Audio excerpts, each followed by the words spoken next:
এই কাহিনীর সমস্ত চরিত্র এবং ঘটনা সম্পূর্ণ কাল্পনিক। বাস্তবে জীবিত বা মৃত কোনো ব্যক্তি অথবা কোনো ঘটনার সাথে এর মিল থাকলে তা সম্পূর্ণ অনিচ্ছাকৃত এবং কাকতালীয়। ব্যবহৃত অপ্রাকৃত এবং অলৌকিক ঘটনাক্রম পরিবেশনার উপক্রম মাত্র। কুসংস্কারে বিশ্বাস করবেন না, কুসংস্কার ছড়াবেন না।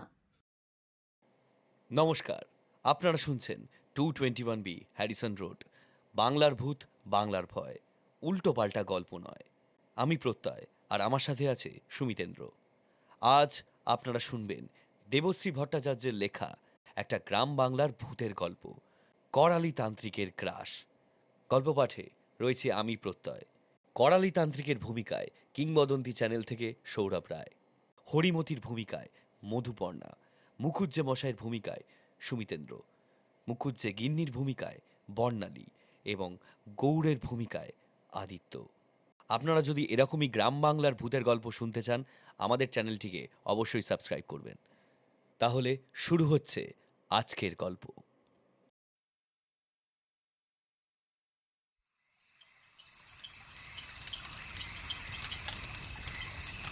জয় মা শ্মশান কালী, শ্মশান করে দে মা, সব শ্মশান করে দে। পিছনে দাউ দাউ করে চলছে একটা চিতা, আর তার ঠিক সামনে বসে আছে করালি তান্ত্রিক। সামনে সদ্য চিতা ভস্য দিয়ে আঁকা শক্তি যন্ত্রের দিকে তাকিয়ে উল্লাসে চেঁচিয়ে উঠল লোকটা। কি দেখছে সে শুধু নিজেই জানে। একটু বাদেই সে শ্মশানে আসবে। বহুকাল ধরে তার জন্য অপেক্ষা করে আছে করালি তান্ত্রিক। আজ রাতেই সে আসবে। মা শ্মশানকালী ইঙ্গিত দিয়েছেন আজ রাতেই সে আসবে। একটু বাদেই দূর থেকে শোনা গেল হাড় কাঁপানো হরিবোল ধ্বনি। ধ্বনিটা ক্রমশ যেন এগিয়ে আসছে। করালি তান্ত্রিক উঠে পড়লেন নিজের আসন ছেড়ে। চিতার সামনে ছড়ানো ছেটানো তার সাধন সামগ্রী এক ভুঁয়ে উড়িয়ে ফেলে দিলেন চিতার আগুনে। এভাবে হবে না, কোনো চিহ্ন থাকবে না তার। হঠাৎ যেন কোনো এক দৈব আদেশে তিনি আবির্ভূত হয়েছেন, এমনটাই দেখাতে হবে। ভীষণ জোরে অট্টহাসি করে উঠলেন তিনি।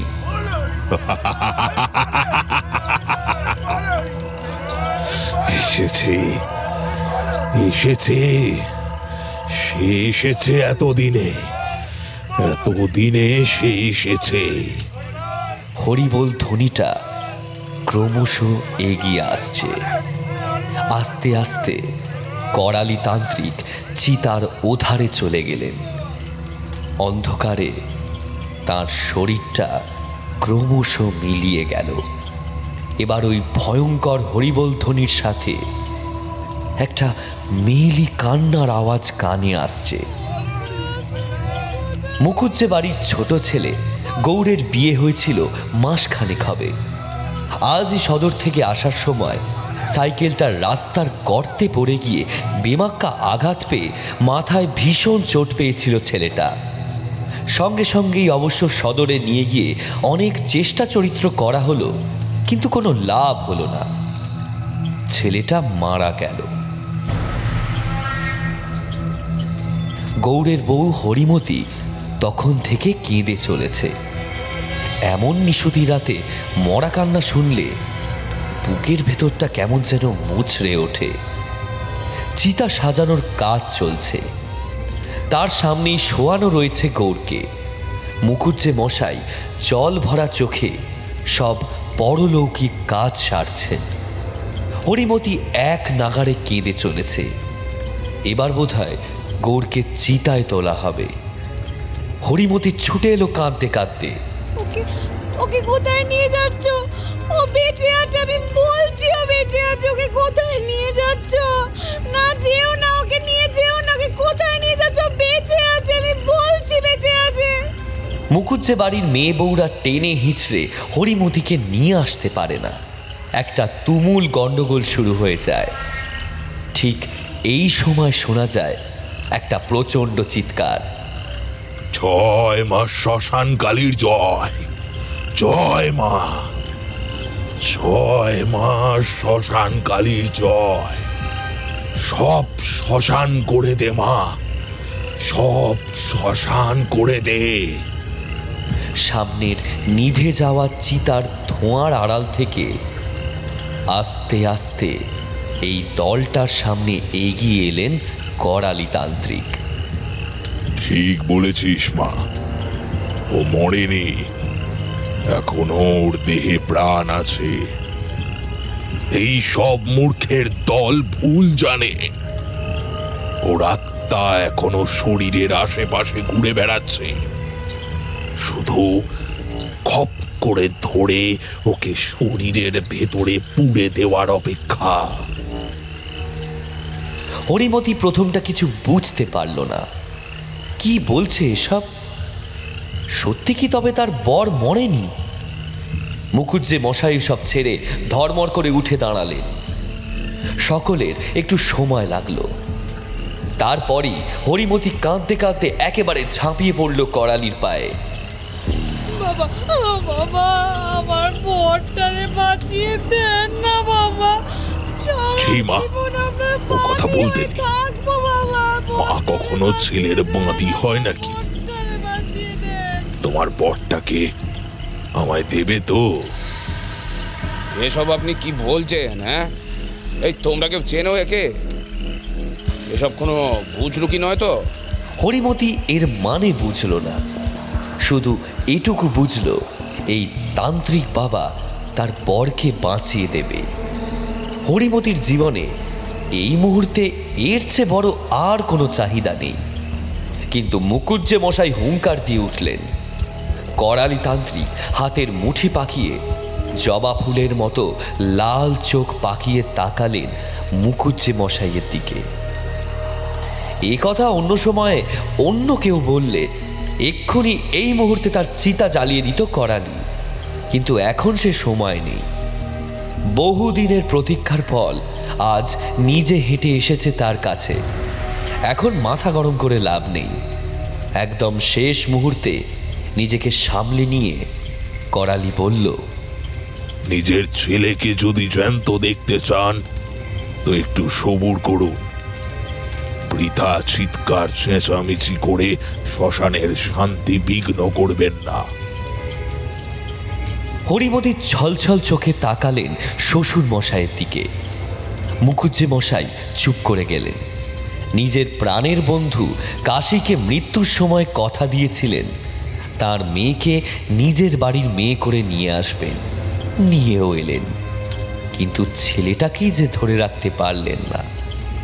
এই অল্প কদিনে মেয়েটাকে বিধবার বেশে দেখতে হবে, এ তিনি ভাবতেও পারছেন না। মেয়েটার মুখের দিকে তাকিয়ে তিনি শেষমেশ চুপ করে গেলেন। দেখাই যাক না লোকটা কি করে, অন্তত কিছুটা সময় তো দেওয়াই যায়, তারপর না হয় সব হিসেব করা যাবে। করালি মৃত গৌড়ের চারপাশে সিঁদুর ছড়িয়ে দিল খানিক, তারপর এক মনে মাটিতে উবু হয়ে বসে কি যেন এক আঁকিবুকি কাটতে লাগলো। মুকুজ্জে মশাই ধৈর্য ধরে আরো মিনিট দুয়েক অপেক্ষা করে এবার চিৎকার করে উঠলেন, কই দেখি, কিছুই তো হলো না। করালি এবার আর তাকালো না তার দিকে, এক মনে মাটির ওপর আঁকিবুকি কেটে যেতে লাগলো। একটু পরেই চারদিক থেকে শনশন করে হাওয়া বইতে লাগলো। কাদের যেন চিৎকার ভেসে আসছে সেই হাওয়ার সাথে, কারা যেন আর্তনাদ করছে। একটা বাঁকা হাসি ফুটে উঠল করালির মুখে। একটা তাজা মরা দেহে শ্মশানের সব প্রেতাত্মারা কিলবিল করে ছুটে আসছে। চিন্তা নেই মা, এই সব আওয়াজের মধ্যে তোর বরের গলার আওয়াজটা তোর এই ছেলে ঠিক চিনে নেবে। মুকুজ্জে বাড়ির লোকেরা, তারপর সব শ্মশান বন্ধুরা হতবাক। ভয়ে হরিমতি কাঁদতেও ভুলে গেছে, ফ্যাল ফ্যাল চোখে তাকিয়ে আছে। নিজের মৃত স্বামীর দিকে। ঠিক এই সময় কোত্থেকে একটা শিয়াল ছুটে এসে বসে পড়ল গৌড়ের পেটের উপর। মুখুজ্জেমশাই হাঁ হাঁ করে ছুটে এলেন। করালি বাঁ হাত তুলে বারণ করলেন, মায়ের অনুচর এসছে, তাড়াস না। এবার মা নিজে আসবে তোর ছেলের প্রাণ হাতে করে। মুখুজ্জেমশাই আর সহ্য করতে পারছিলেন না এসব। চিৎকার করে ধমক দিতে যাবেন, ঠিক তখনই মনে হলো যেন ভূমিকম্প হচ্ছে। শ্মশানের মাটি যেন কেঁপে উঠল থরথর করে।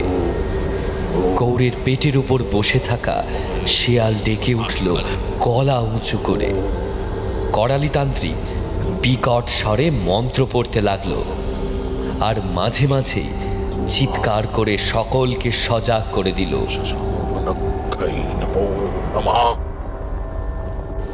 মা এসেছে, মা এসেছে। জয় মা শ্মশান কালী।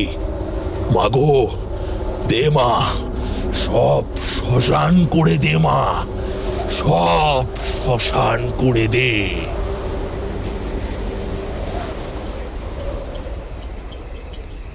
বেশ কিছুক্ষণ ধরে এই তাণ্ডব চলার পর সব কেমন যেন হঠাৎ করেই শান্ত হয়ে গেল। মাটি কাঁপা থেমে গেল। শেয়ালটা চলে গেল নিজের মতো। করালি শ্রান্ত হয়ে আধ বোঝা চোখে তাকিয়ে রইল গৌড়ের দিকে। খুব ভালো করে তাকালে মনে হচ্ছে যেন গৌড়ের রঙের পরিবর্তন হয়েছে। কেমন যেন একটা সাদাটে ফ্যাকাশে হয়ে গিয়েছিল। সেই জায়গায় যেন একটু রঙের আভাস দেখা যাচ্ছে। হরিমতি, মুখুজ্জেমশাই, গাঁয়ের আর 5 জন হাঁ করে তাকিয়ে আছে গৌড়ের দিকে। সকলেরই যেন মনে হচ্ছে এক্ষুনি উঠে বসবে গৌড়। এই ছেলে ওঠ। ধমক দিয়ে উঠলেন করালিতান্ত্রিক। সেই বাজখাই গলা শুনে যেন চমকে উঠে গৌড় চোখ মেলল।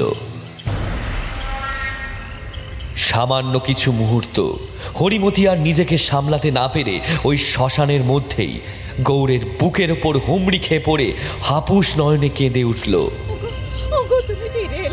মুখুজ্জেমশাই কি করবেন কিছু ভেবে না পেয়ে ধপাস করে করালির পায়ে পড়ে গেলেন। চারদিক থেকে তুমুল জয়ধ্বনি উঠল তান্ত্রিক বাবার নামে। আর করালি না, তিনি নিজেও যেন আর নিজেকে সামলাতে পারলেন না। প্রচণ্ড পরিশ্রমে ক্লান্ত হয়ে গিয়েছিলেন আগেই, এখন শ্মশানের মাটিতেই গা এলিয়ে দিলেন। শুধু মুখ দিয়ে অস্ফুটে বেরিয়ে এলো সেই চিরপরিচিত ধ্বনি, জয় মা শ্মশান কালী। সব সব শ্মশান করে দে মা, সব শ্মশান করে দে।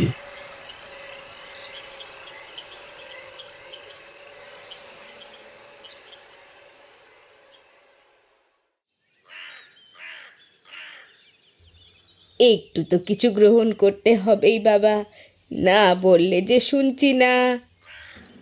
মুখুজ্জে গিন্নি করালির পায়ের সামনে ফল মূল মিষ্টি পায়েস আরও না জানি কি কি এনে হাজির করেছে, কিন্তু করালি কিছুতেই এসব গ্রহণ করবেন না। গৌড়ের জীবন ফিরে পাওয়ার পরই শ্মশানেই অজ্ঞান হয়ে গিয়েছিলেন করালি।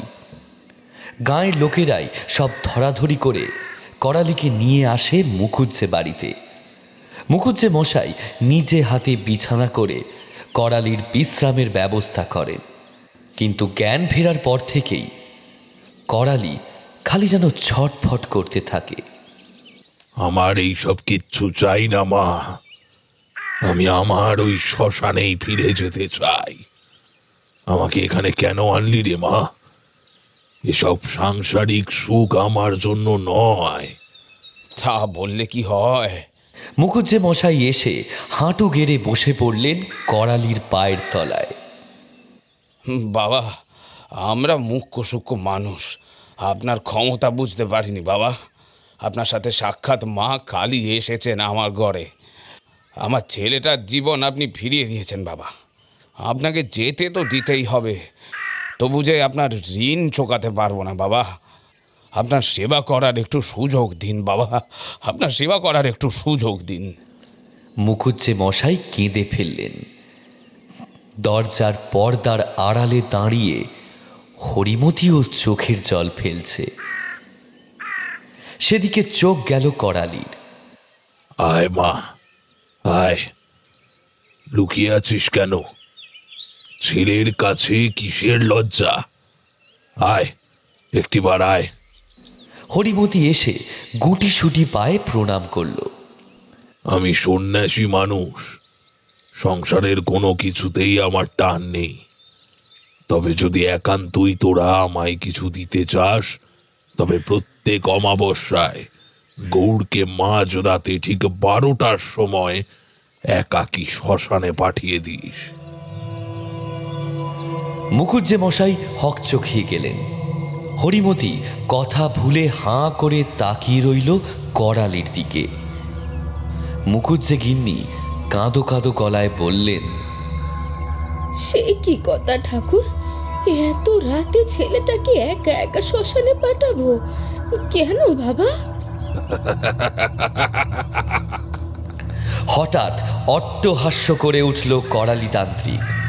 মুহূর্তে যেন তার চোখের ভাষা বদলে গেল, দু চোখ যেন রক্তবর্ণ হয়ে উঠল।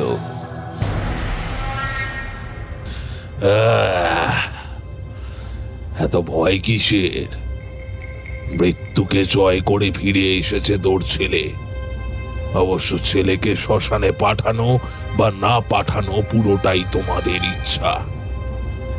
শুধু একটাই কথা, যার দয়ায় প্রাণ ফিরে পেল তোমাদের গৌড়, তার সেবায় যদি না লাগে তবে সে প্রাণ কদিন থাকবে খাঁচার মধ্যে সে খুব জোর দিয়ে বলতে পারবো না।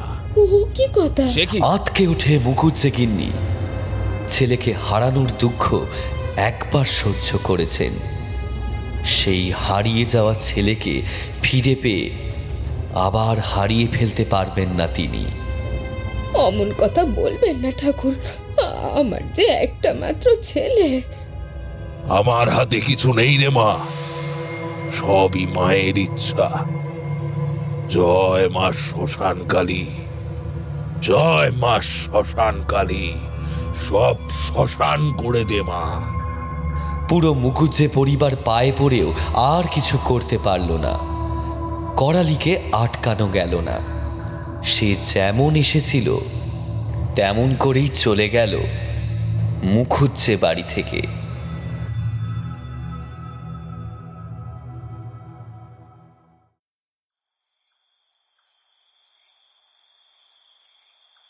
ঘোর অমাবস্যা।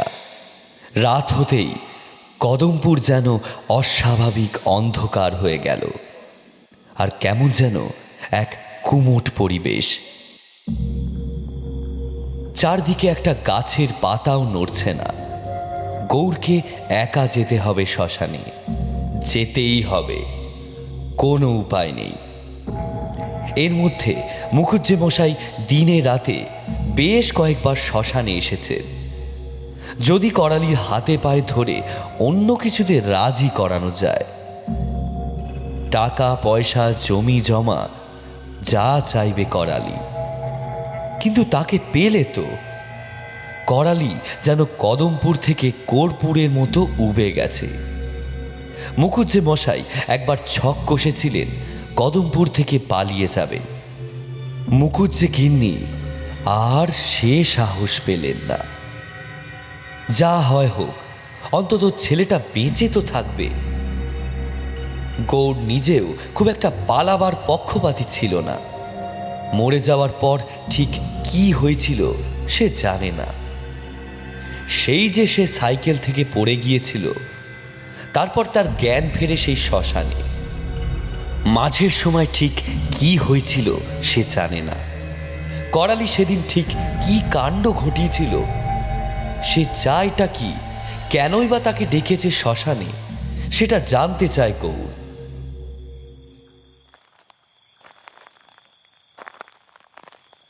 নিশুতি রাতে একা একা পথ চলছে গৌর। মুকুজ্জে মশাই অনেক করে বলেছিল, আমি যাই না সঙ্গে, শ্মশান অবধি অন্তত যাই, দূরে দাঁড়িয়ে থাকবো, ভেতরে ঢুকবো না। ওই করালি তান্ত্রিকের কাছে না হয় যাব না, এতখানি পথ অন্ধকার, কদিন আগে বৃষ্টি হয়েছে, রাস্তাও ভালো নয়, আবার যদি গর্তে টর্তে পড়ে যাস বাবা, তাই আর কি বলছিলাম। রাজি হয়নি গৌর।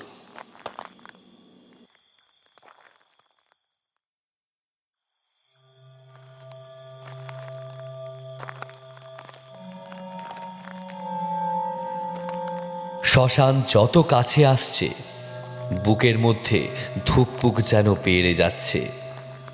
সকলের সামনে একটা কথা বলা আর এই অন্ধকার রাতে শ্মশানের কাছে ঠিক একই কথা ভাবতেও যেন বুক কাঁপছে গৌরের। চিতার কাঠ ফাটার আওয়াজ আসছে কানে। ঠিক শ্মশানে ঢোকার মুখে মনে হলো যেন মাটি থেকে উদয় হলো করালি তান্ত্রিক।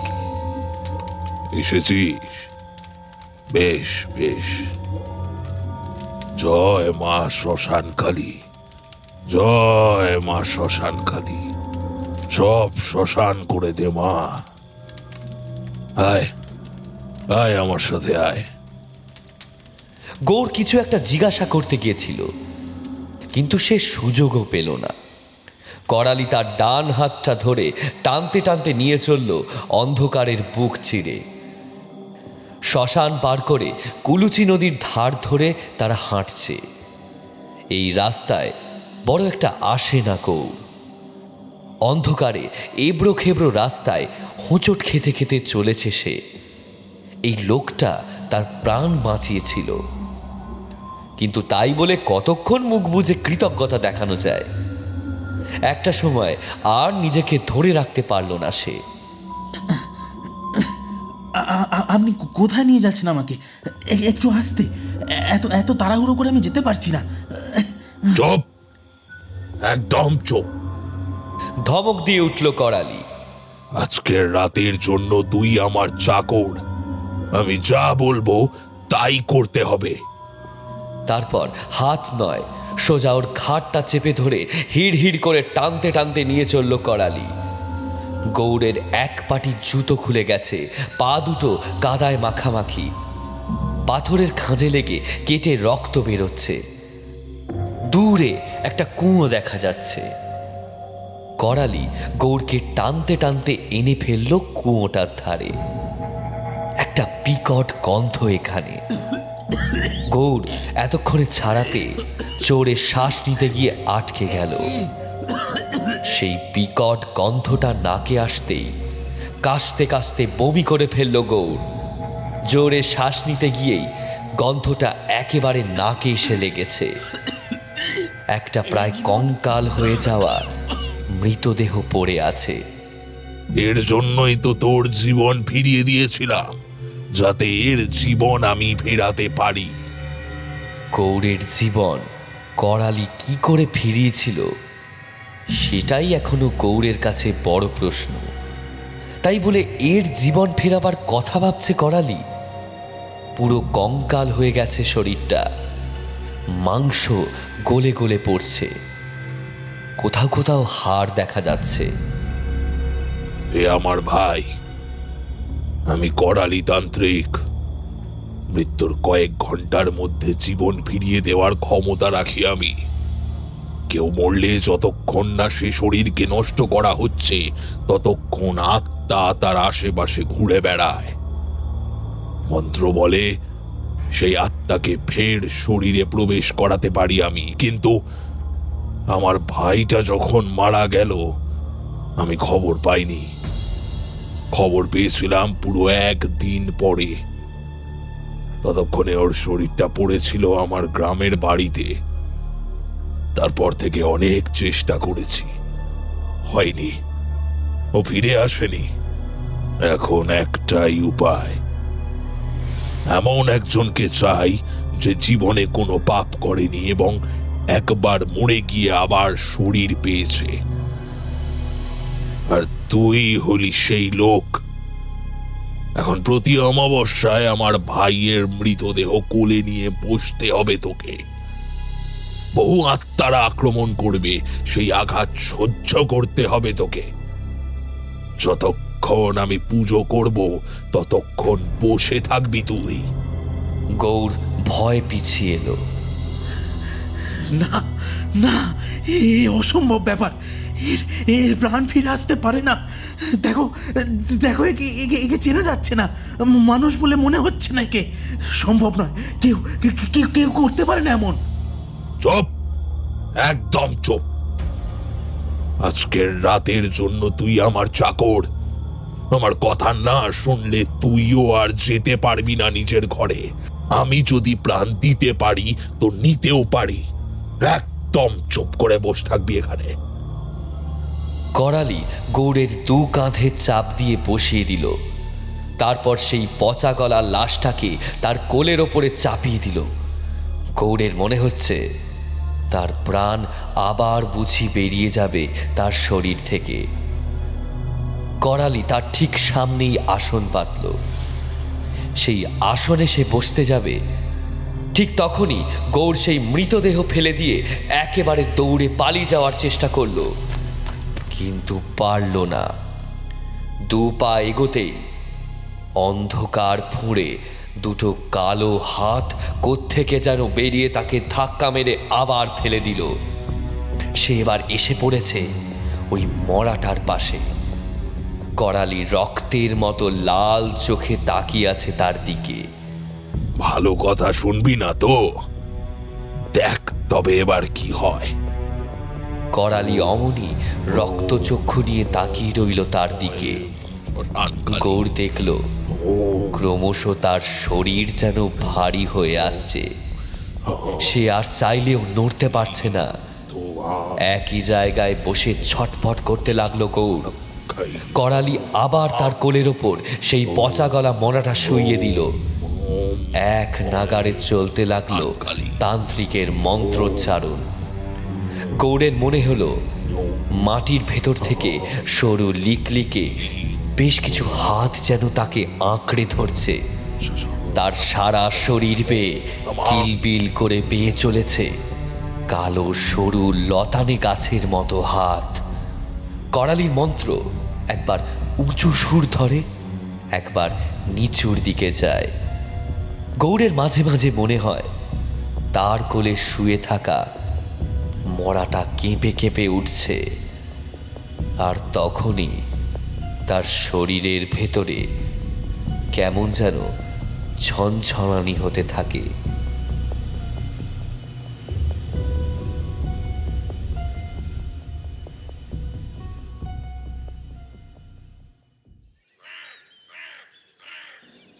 সারা রাত চলল এই তাণ্ডব। পূব আকাশ ফর্সা হয়ে আসছে। করালি তার রক্তবর্ণ চোখ মেলে দেখল গোটা আকাশটাকে। মনে মনে যেন ধমক দিল এইভাবে এত তাড়াতাড়ি সূর্য ওঠার জন্য। তারপর আদেশের সুরে গৌরকে বলল, যা, আজকের মতো কাজ শেষ। আবার পরের অমাবস্যায় আসবি। একটা লাল সুতো বেঁধে দিল গৌড়ের ডান হাতে। তারপর কেমন যেন একটা হিস হিসে গলায় বলল, কাউকে সব কথা বলবি না। বলার চেষ্টা করে দেখতে পারিস তোর কি হাল হয়। গৌড়ের কোল থেকে মরাটা তুলে নিয়ে শুকনো কুয়োর মধ্যে লুকিয়ে রাখল করালি। তারপর কেমন যেন অঙ্গার চোখে গৌড়ের দিকে তাকিয়ে বলল, যা বাড়ি যা। তারপর হনহন করে হেঁটে কোথায় যেন চলে গেল। এদিকে গৌড়ের পক্ষে তখন এক পাও চলা সম্ভব নয়। তাও নদীর ধারের এবড়ো খেবড়ো রাস্তা ধরে হোঁচট খেতে খেতে কোনো রকমে সে চলল, কিন্তু বেশি দূর যেতে পারল না। মুখ থুবড়ে পড়ে গেল শ্মশানের কাছেই।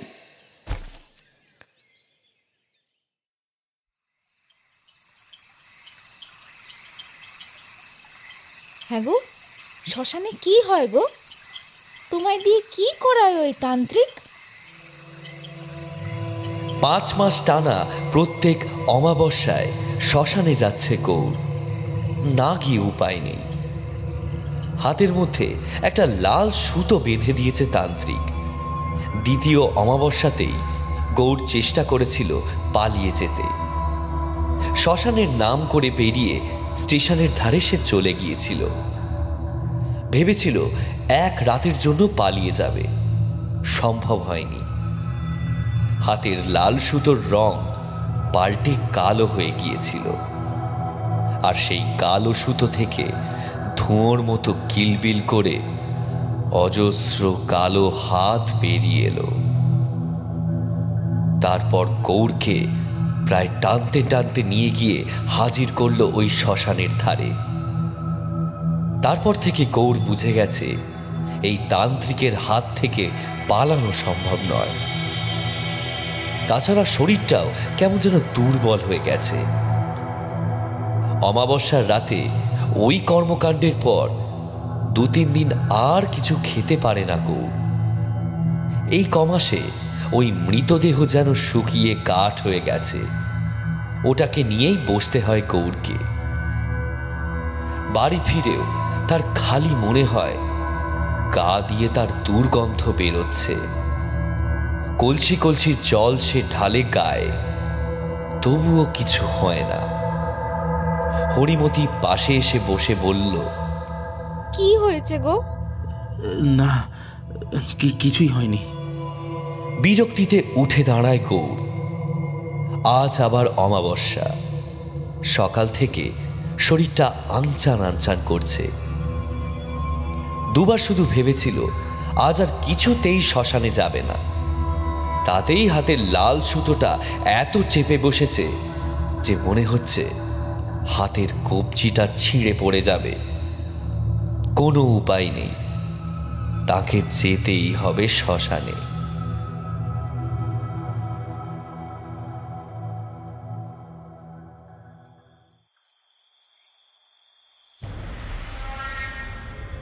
আবার সেই ভয়ঙ্কর একটা রাত। নিশুতি রাতে যখন পুরো গ্রামটা ঘুমোচ্ছে, গৌর তখন একা ধরেছে শ্মশানের পথ। এসেছিস? চলে আয়। আজ মনে হয় শেষ রাত। আজ তো কিছু একটা হবেই মনে হচ্ছে। কি দেখে যে করালির এ কথা মনে হচ্ছে গৌর তা জানে না। ওই মৃতদেহটা এখন স্রেফ একটা কঙ্কাল। করালি না জানি কি এক ওষুধ মাখায়, তবু সব চামড়া মাংস গলে গলে খুলে পড়ে গেছে। এখন আর অত বীভৎস গন্ধ আসে না মৃতদেহ থেকে। আজ নাকি ওই মৃতদেহ প্রাণ ফিরে পাবে।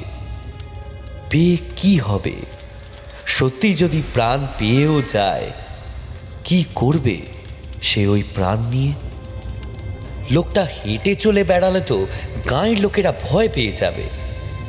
কিন্তু এইসব কথা তো করালির সামনে বলা চলে না। আবার সেই নদীর ধার, আবার শ্মশান পেরিয়ে সেই কুয়োর পিছনে করালির গোপন আস্তানা। আজ যেন দ্বিগুণ উৎসাহে করালি মন্ত্র পড়ছে। একটা কঙ্কাল কোলে নিয়ে বসে আছে গৌর। প্রতিদিনের মতোই মাটি থেকে অজস্র হাত লিকলিকে সুতোর মতো উঠে ঘিরে ধরে আছে গৌরকে। হঠাৎ যেন মাটিটা একটু কেঁপে উঠল। করালি তারস্বরে মন্ত্র পড়তে শুরু করলো। গৌরের মনে হলো সেও যেন কাঁপছে। চোখের সামনেটা ক্রমে ঝাপসা হয়ে যাচ্ছে। শরীরের ভেতর থেকে কি যেন একটা পেরিয়ে গিয়ে আবার ঢুকে আসছে।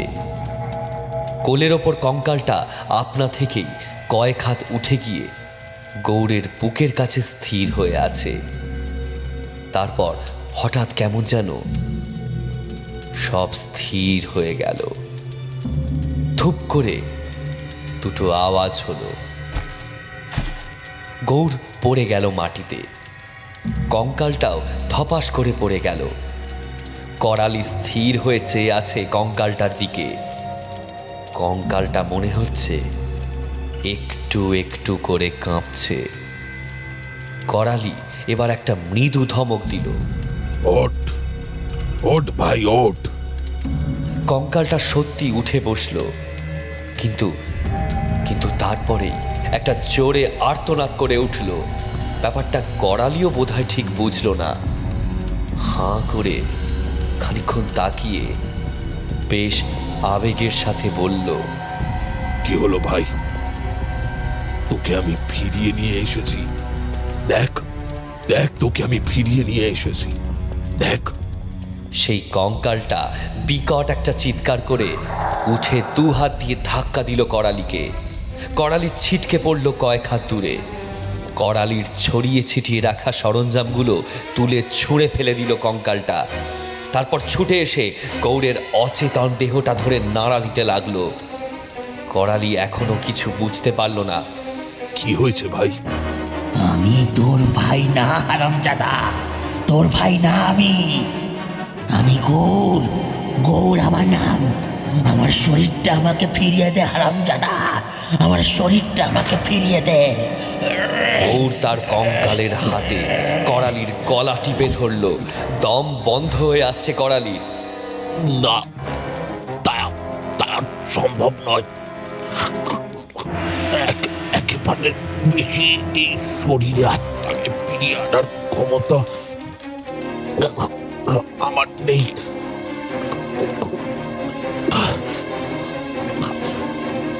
ধাক্কা মেরে ফেলে দেয় গৌর করালিকে। নিজের শরীরটাকে আঁকড়ে ধরে অনেকবার ঝাঁকানোর চেষ্টা করে। কোনো লাভ হয় না, কিছু হয় না। একবার তো বাড়িতেই ফিরতে হবে। গৌর তার নিজের শরীরটাকে কোলে করে অন্ধকারের মধ্যে চলল গাঁয়ের পথ ধরে। সে দৃশ্য দেখে যেন এই অন্ধকারও গা ঢাকা দিতে চায়।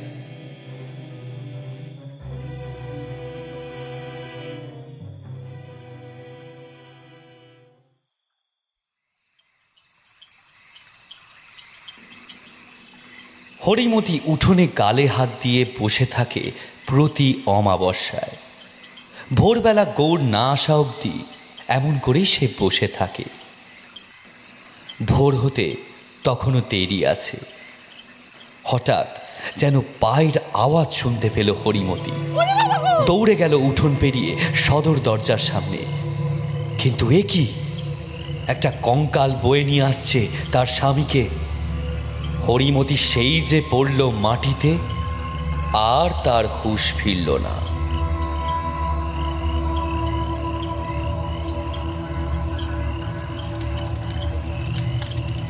শ্মশানে তিনটে চিতা জ্বলছে একসাথে, আর মাঝখানেরটা গৌড়ের। গৌড়ের নিথর শরীরটা একটু আগে তার বাবা ও গাঁয়ের লোকেরা মিলে জ্বালিয়ে দিয়ে গেছে। হরিমতি অনেক কান্নাকাটি করেছিল, এবার যদি কেউ এসে আরেকবার প্রাণটা বাঁচিয়ে দেয়। কিন্তু কেউ আসেনি। করালিকে কেউ খুঁজে পায়নি। আরও দুটো চিতা জ্বলছে পাশে, সেটা কার কে জানে। এখন ঠিক এই মুহূর্তে কেউ নেই চিতার সামনে, শুধু আছে করালি। সবাই চলে যেতে সে এসেছে নিঃশব্দে। চিতাগুলো জ্বলছে, তার সামনে শক্তি যন্ত্র এঁকে এক দৃষ্টে তার দিকে তাকিয়ে বসে আছে করালি। সারাটা দিন আজ গ্রামে তুলকালাম হয়ে গেছে। একটা কঙ্কাল আস্ত গ্রামে দৌড়ে বেরিয়ে চিৎকার করে বলে বেরিয়েছে, ভয় পেও না, ভয় পেও না, আমি গৌর, আমি তোমাদের গৌর গো, ভয় পেও না, ভয় পেও না আমায়। প্রথমটা সবাই ভয় পেয়ে পালিয়েছিল, তারপর কঙ্কালটাকে ইট পাথর ছুঁড়ে মেরেছে। তাহলে কোথায় ভুল হলো করালির? রাত গভীর হচ্ছে, শেয়ালগুলো তীব্র স্বরে ডেকে চলেছে। হঠাৎ দুটো কঙ্কালের হাত এসে চেপে ধরল করালির গলা।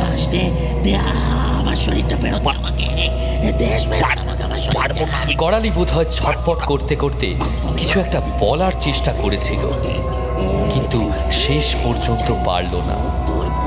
বেশ খানিকক্ষণ ছটপট করার পর পড়ে গেল নিজের আঁকা শক্তি যন্ত্রের ওপর। গৌর তার কঙ্কাল শরীরটা নিয়ে এগিয়ে গেল সামনের চিতার দিকে। একটু আগে তার বাবা এসে জ্বালিয়ে গেছে তার শরীরটাকে, এখন শুধু গৌরের পুড়ে মরা বাকি।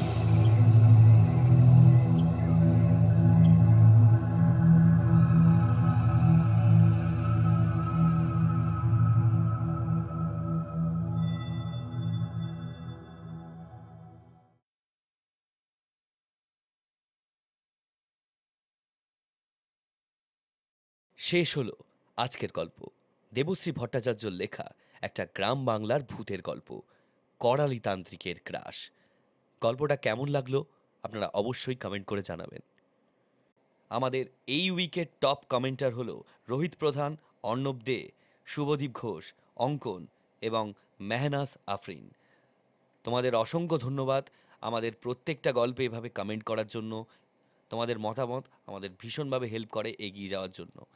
আর এই ভিডিওটা স্পন্সর করেছে আমাদের মেম্বার্সরা, so a big thank you to all the members of 221B Harrison road. So এভাবেই কমেন্ট করতে থাকো, আর আপনারাও সবাই কমেন্ট করবেন কে কোথা থেকে শুনছেন, গল্পটা কেমন লাগলো, কীরকম গল্প শুনতে চান, অবশ্যই কমেন্ট করে জানাবেন। তাহলে দেখা হচ্ছে খুব তাড়াতাড়ি পরের এপিসোডে।